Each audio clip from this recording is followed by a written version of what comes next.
Hello, everyone. My name is Charlie Liu, and welcome back to the MCC show, Making Sense with Charlie. Today's conversation is one that I'm particularly personally excited for, and we have a very special guest, Owais Khan, with us. Let's dive in and make sense with Charlie. Today we have Owais Khan. He is our head of client success at MCC. He brings a wealth of knowledge and experience in building kind of lasting relationship with clients and also driving insane measurable value for clients on the FP&A finance side. He's the bridge between complex financial solutions, but also the people who use them every day and the people behind the scenes on his team setting up for clients. I am thrilled to have him here and share his insights in truly what it takes to make every cent count for the client. And it's this one's also really special for me because I've known Always for a very long time, my friend. It's what, 4 companies now? I started my career with you at Profix, and then we were at Bennett together. And you and I were at OnPlan together, kind of in the trenches trying to build a software company from scratch. And now we're together at MCC. I even have my swag today, building what we want to be the kind of world's best FP&A services consulting firm. I'm sure the audience is dying to learn a bit more about you. Love to please share some. What's your story, my friend? Yeah, no, thank you for having me on MCC, Making Sense with Charlie. I love the name. Yeah, seeing Eugene and Peter and other folks on it, I was a bit jealous. When is my turn? But yeah, all right. So yeah, diving right into it. Yeah, I mean, you said it right. Like we've known each other for a long time. I had just returned back from Singapore. That's when I actually did my interview, and yeah, that was my first job while still being in school, and that was my first exposure to this industry, and I have never looked back. I have been in this space since then, and yeah, I enjoyed every bit of it. So yeah, just I mean, good segue here. So for the audience here, name's Owais. I lead professional services here at Monte Carlos, and started my career deep into the weeds of FP&A. So like my initial part of my career was a lot of building, troubleshooting, figuring things out, right? And then slowly started to transition into leading teams, owning delivery. And at this point of my career now, I'm kind of more focused on building a team that can deliver consistently, making sure projects get done, but they don't just get done, they actually get done for the better for the client. So it actually works in the real world. That's the key. Yeah, that's more on the business side, but just I think it's a good opportunity just for me to just talk a little bit about kind of my personal side as well. So I mean, in this space, as you mentioned, been in this space for a long time. It's actually been almost 13 years now, and uh, you know, jumped around a wide variety of roles, and here I am now. But outside of that, what I love most is I love playing volleyball. That's a big part of my life. I also enjoy a lot of other things like playing basketball, but recently I've really gotten into golf, and I always feel like also this one time when I hit the perfect shot, I've just been trying to chase that feeling and still haven't been able to get there. I recognize that I suck at it today, and there's a long way to go for me to improve. But that's the key part that I'm really trying to strive for. Outside of that, I've always mentioned this to you. Like I have a big group of cousins and friends that I hang out Oh, with on the weekend. so incredible. Yeah, every weekend without a miss. Friday night, I'm at my cousin's house, who's a great host. So he has a big heart, and he hosts all of us at his house every weekend without a miss. We've been doing this for the last like 15, 20 years now. And yeah, outside of that, I think this is another thing that a lot about me is I'm a big foodie. I love, like, I live to eat. I live to eat good food. And I'm always on the hunt for like looking out for the next best spot. And I also always recommend it to you guys as well. So wanna that's one thing I don't want to give up about my life ever. And yeah, I mean, this is something that everyone likes to say. Like everyone likes to talk about how they love traveling, but I truly embody it. Like I really, really like traveling. If I ever want to spend my money on something, that's to travel more. That's to learn more about different experiences, different cultures, different cuisines, and would love to continue that with me and my wife. Once a year, we always end up like, so I've traveled to like 15 plus countries so far. Once a year, we always somehow end up in Cancun. That part of that part of me is never going away. Both me and my wife both are like really like we love being next to the beach, love being in the water. I am a licensed scuba diver, so I love going scuba diving as well. Where did you learn it? Was this when you were in Singapore? When did you get it? Yes, yes, I did. So in Singapore, we actually went to this interesting place in Malaysia called Perhentian Island, and I was there for roughly 4 days, where I did my entire course. I did the so we do the pool training, then we go out in the open water. So did the entire course there, and since then, anytime I travel, I try to at least get a dive in. A bit jealous. I gotta get my. I paid for a long time ago when I was in Australia. This was my exchange dates as well, but I got distracted by other stuff and never finished. I go ahead. No, I was gonna say this is the time when you were. I think you did a good chunk of Australia in a camper van. And yeah, you're right. I lived in Australia for close to, I want to say, 8 months. I lived out of a van for a while, and just driving, nomading, and living from the peak north Cairns all the way down south to Melbourne. Something I got to get back to. One of the reasons why I didn't pay for the scuba diving course, but then I found that trip, I found that van. I can't stay in the city for a week to do the trip. And do you feel like that is something that's kind of shaped your current life and how you still love to travel for a good chunk of your time?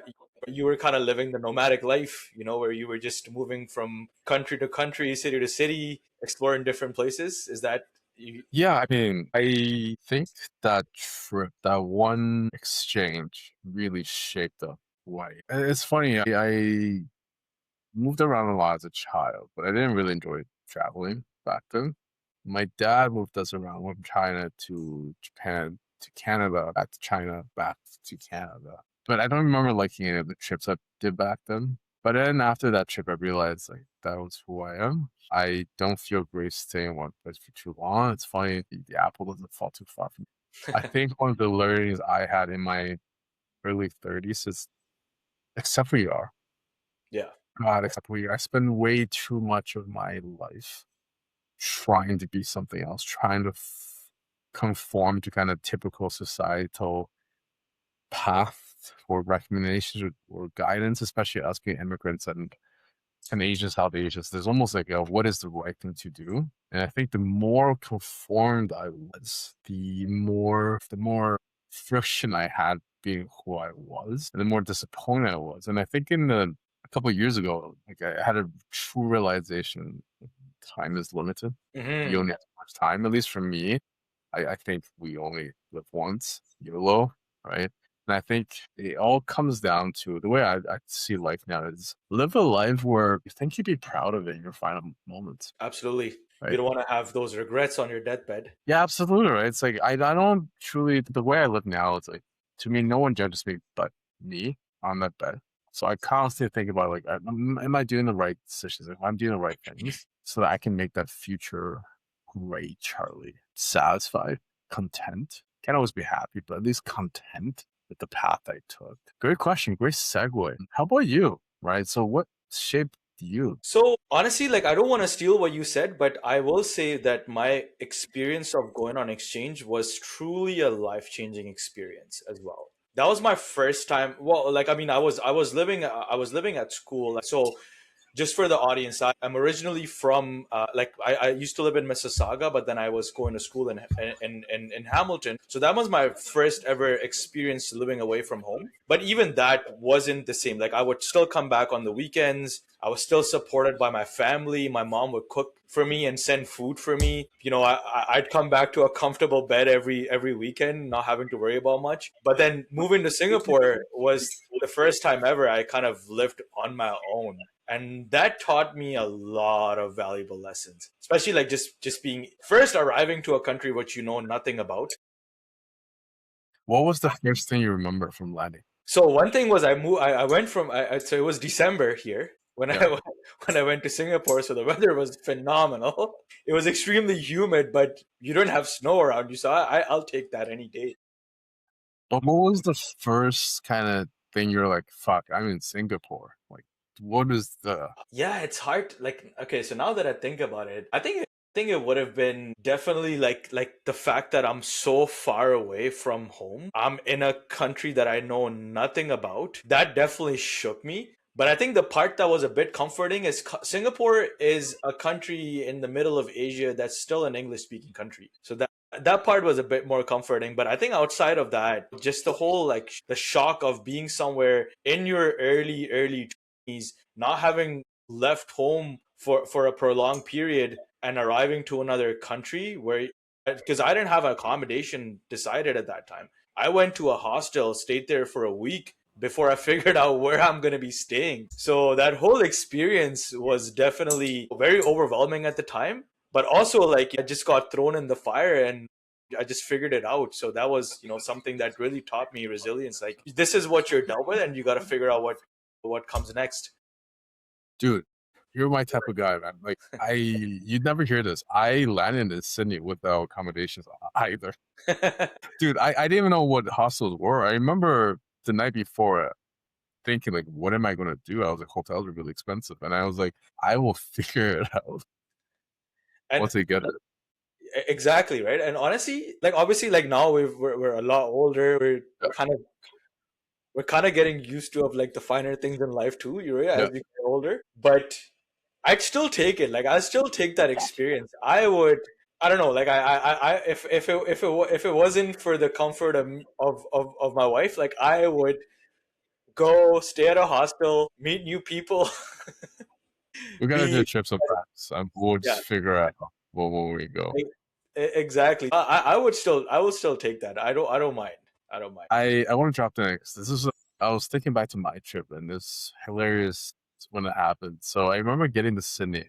I didn't know where to go. I did zero research, and I was looking up the subway, and there's always a central station or something like that. I was like, I think I should go downtown. I go to Central Station. Like most cities, Central Station is usually downtown, and most downtowns are around Chinatown. I don't know why, but my people are really good at finding the right place for establishing Chinatown.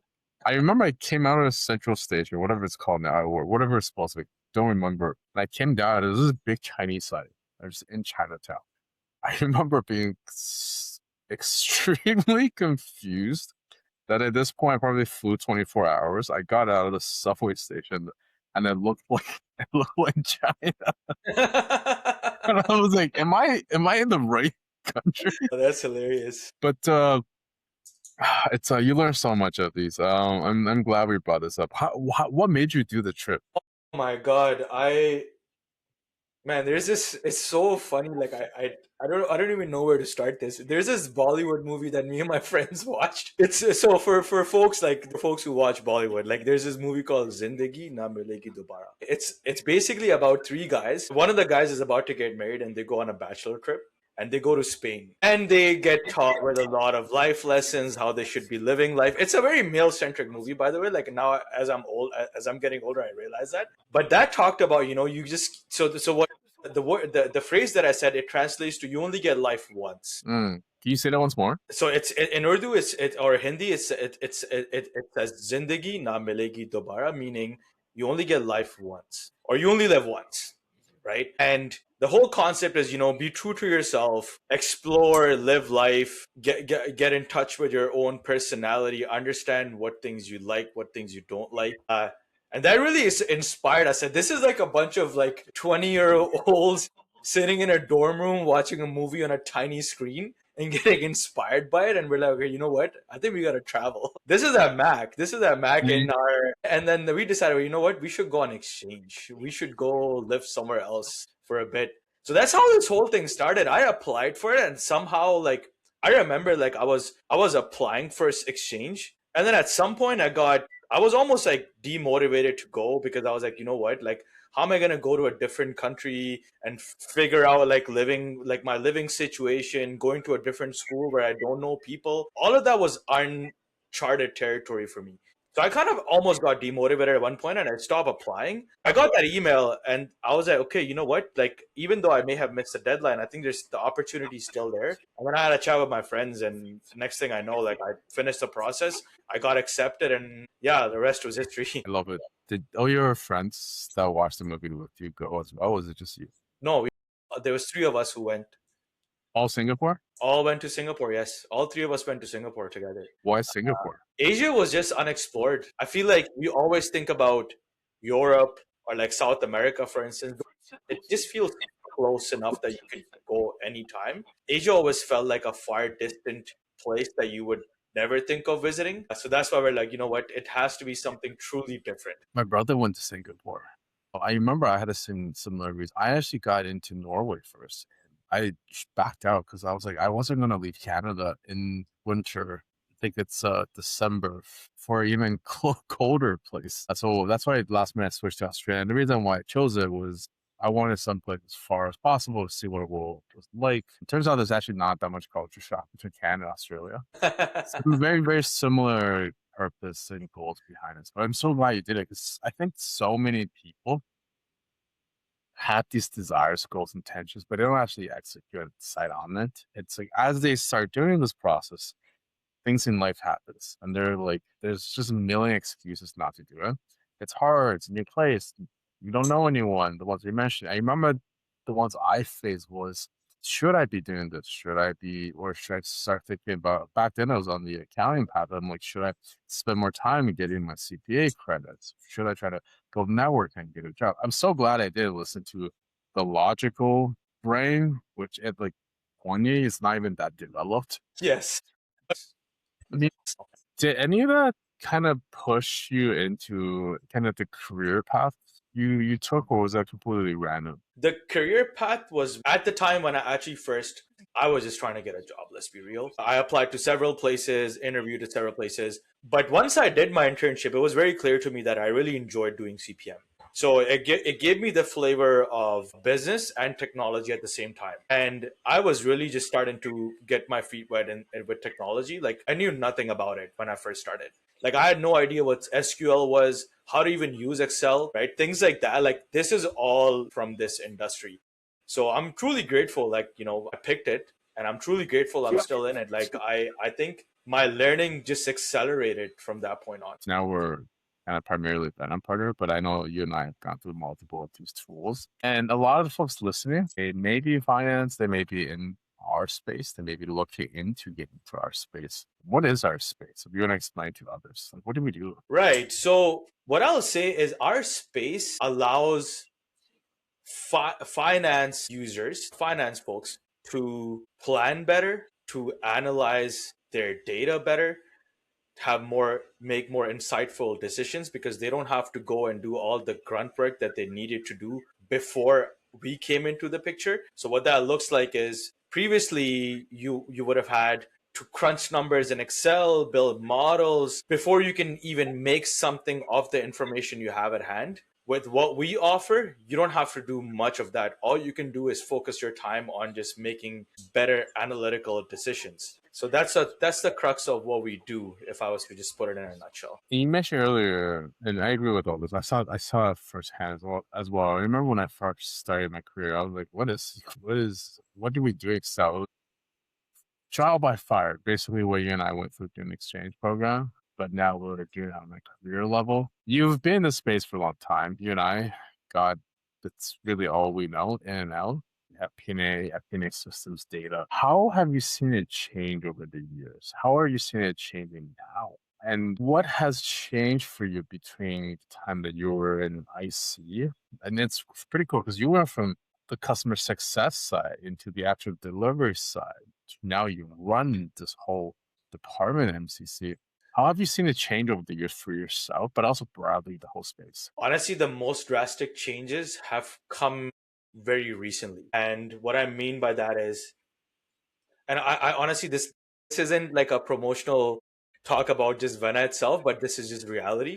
I think Vena is by far the best positioned tool out there for the developments that we're seeing in AI today. And What I mean by that is if you just pick up all the platforms that are out there, like for instance, if you talk about like Claude for Excel or Copilot, these tools are positioned in a way to be able to do a lot of model building that natively, like if you look at other tools out there, they are trying to productize all of these things, but it may not fit everyone's needs. Whereas with Vena, you can actually build a bespoke model, still powered by a database where you can still store data, slice and dice data, but with the power of Excel, meaning you can build these models very quickly with these next gen AI tools. And I say that because like this is this is the most drastic change I've seen in our recent times, and that's just changing this space entirely. I'm fully aligned. It's the changes we're seeing in AI is insane. I remember, I don't know if you remember this when GPT just came out, it couldn't do math. You asked a serious question and it was just off, but it was really good at explaining to you why 1 + 1 = 3, right? Because back then they didn't say no.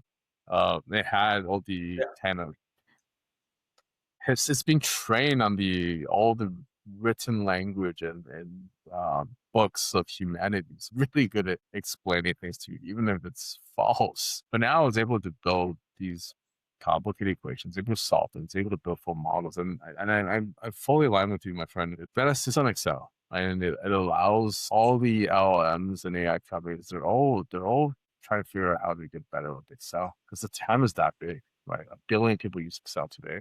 None of them are focused on actually getting better with a specific kind of niche tool. And I think that is where we're seeing the biggest leverage. I mean, you and I talk about this all the time. My job being the head of MCC is to try to figure out how we navigate through all this. But I see this in a world where a year, 2 years from now, a lot of the modeling aspect that people do, that's going to largely disappear. It's interesting because a lot of people love Excel, and a lot of people don't like Excel. To me, it's really fascinating because the people who love Excel, it's great. It's going to make it easier. People who don't love Excel, well, they usually don't like it because the formulas, the references, well, the AIs don't take care of that for you. And then having that kind of power that behind the scenes, you can make the full picture. And I don't know what future looks like. You and I talk about this all the time. What's your take? Let's say 2 years from now, a click of a button, the model is fully functioning. In that case, what does the head of PS with client experience? What does that responsibility look like? Do you think? What does the team look like? What does the full client experience look like? Right. You said it spot on. Like I think we're not that far from being able to just click a button and have something ready to be built for you. So what that means for us is what makes us good today, right? What makes MCC attractive for a customer? We are good at very good at asking questions and understanding requirements. Some things like even if you so you know sometimes I talk to one of our life coaches that you also talk to, and what he helps us do is just ask yourself the right questions a lot of times. Sometimes people just don't know how to ask the right questions. They may have something in their mind, they're just not able to translate it. So I think that's what we're really good at. And that's something that we will continue to add value on. And that's where I see the biggest shift. Like it's moving from us building stuff to just becoming really good at asking questions and helping people understand what their gaps might be. That's the first thing. Second thing is, as a head of professional services at MCC, I think for us as operationally, what if let's say like the whole area of what we used to call building starts to fade away, what is the next thing that really makes us valuable? So that part is being able to like, so if I was to just paint the full picture, is being able to understand the requirements, being able to translate those requirements to a functional model. So now instead of us actually building a solution design, this may just turn into prompting, right? Then the second piece to that is the client needs to feel heard. The client needs to feel that they are understood. They are getting the outcomes that they expect. So that is the part of project management and client management. Would you I say it think makes it more? Would you say like the human aspect was it's funny, like the AI aspect is making us becoming better humans. Then instead of spending the majority of time building from what you're talking about, it's the other aspect. It's the client management, it's asking the right question, it's strategizing together. what we should have in the solution. It's the coaching around that. Absolutely. I think it's as funny as it sounds, like just human interaction, human touch, human feedback is starting to become a lot more novel than it used to be. Like, I don't know, at some point you're going to see a lot more coffee vending machines, but I would still prefer to go to a coffee shop and talk to a person to have my coffee served to me. Yeah, I mean, I remember when I was younger, everyone's outside playing. Now I look at kids and they're just not the same anymore. And even if you're seeing kids together in a coffee shop, they're sitting there next to each other, texting each other. But Yes, maybe there's a world where actually the AI forces us to actually to have more human interactions again, because especially more at least in this this piece where we're talking about work, right? Because the actual build, that's largely disappearing. It's the coaching, or I think about maybe being a coach or a doctor, right? Like the doctor's not making the medicine that you need. hmm The vast majority of them aren't, right? But they're asking questions, diagnosing you, they're testing treatment, seeing how you perform, monitoring you, coaching you. If you think about like a physiotherapist, they teach you how to get back in your feet, teach you how to walk better. That's almost kind of the shift in mentality towards our future for us. absolutely. What are you the most excited about with this future? That's a tough one. So, as I have to really think deep about what I'm most excited about from just from an industry and from my own professional work standpoint. But I think if you just talk about from a humanity standpoint, I think I'm most excited about the developments that come that cure diseases that we haven't been able to cure. You know, making help more accessible for people that weren't able to access it before, and it used to cost an arm and a leg. I think that's the most I'm excited about the most. Just seeing this world become a better place and more accessible for people, even if they can't afford it. Yeah, I think what's really exciting is a lot of this being more democratized. And if you think about it, like photography was meant for the rich. Now every single one of us have one in our pocket. Right now, it's like, how do we have better service, better treatment, better diagnosis? I mean, we live in Canada. We're lucky, but there's a lot of places don't. But I'm seeing more and more options now where you can get a fully diagnosed, full scan, blood works. Still decently amount, but it's not unreachable. For Exactly. a small vacation, you can now get a full diagnosis compared to before, maybe a lot more. Right? So, and it's largely kind of due to the impacts that we've seen in technology. Now, Ways, I know we're coming to an end today. This was a lot of fun. We'll definitely have more of these.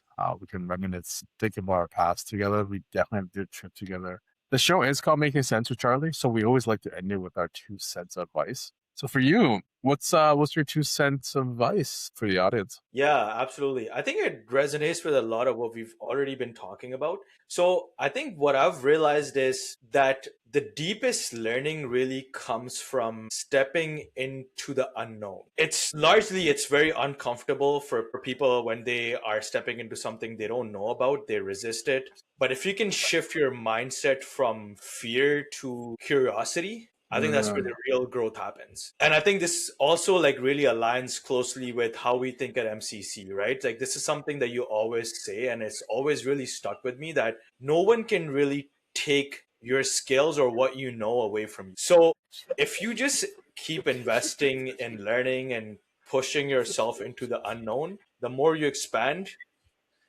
this expands your opportunities in life that'll come your way. Ultimately, you'll increase what you always say your earning potential. Thanks for highlighting me. I completely align with that. I think the fastest way to learn is through experience. That's funny.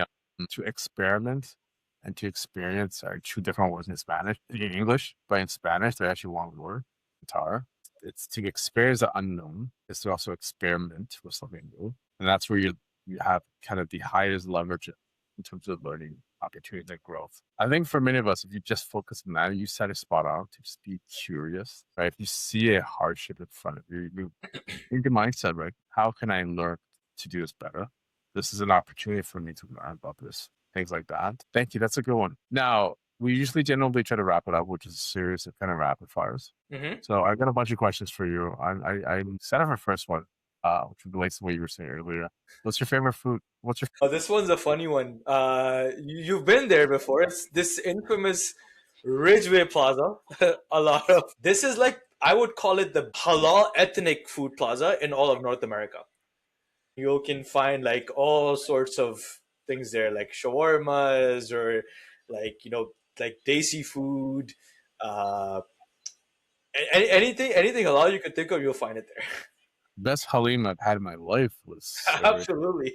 oh my god, those if anyone doesn't know, halim is a Pakistani, also Indian dish. It's a Yeah. little bit different on different sides of the border. It's cooked down of, I think it's beef or mutton. It's like a Mhm. stew cooked down with lentils. That's glorious. So good. It's so heavy.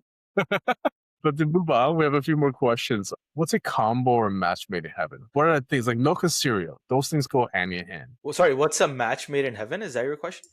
Yeah. What's name one, right? So think about milk and cereal. Oh yeah, I mean, yeah, like peanut butter and jelly. Okay. For, I do. I love it. Some people also outside of North America cannot stand it. I love it. Angry climb or silent climb? I think angry client, because at least you know what's on their mind. Silent client just means that they don't care what you say. They've checked out. Same. I think almost any relationship, right? Anger means they want to be heard. Hmm. Right? There's an opportunity here, but if they're gone, nothing you can do there. Exactly. When talking to clients, emojis or no emojis? That's a good one. I am actually pretty old school still. I'm not that old, but I think this is where I kind of draw the line. I do no emojis. I like to keep it professional in my emails. So different aspect. I've always used emojis. I remember when I was like early in my days, I would ask client for stuff. And if they don't send that, I'd follow up. And the second time I'll put a happy face. And then I'll go on a call, go, hey, remember that happy face? You owe me this. And it's usually cracks a laugh and usually gets me what I need to move the project forward. Interesting. Interesting.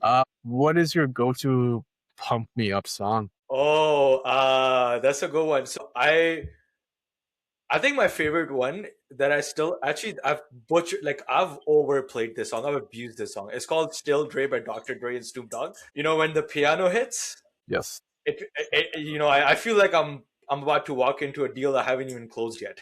Love it. I think the final one, it's if you're not doing CPM, what would someone usually catch you doing on a weekday? Oh yes. So like I mentioned, like I'm a big foodie. Like I love trying different things. I wouldn't call it, like I think I'm specific about what I eat. Like I love good food and I have I have a criteria for it. But I would 100% be like a food vlogger or something.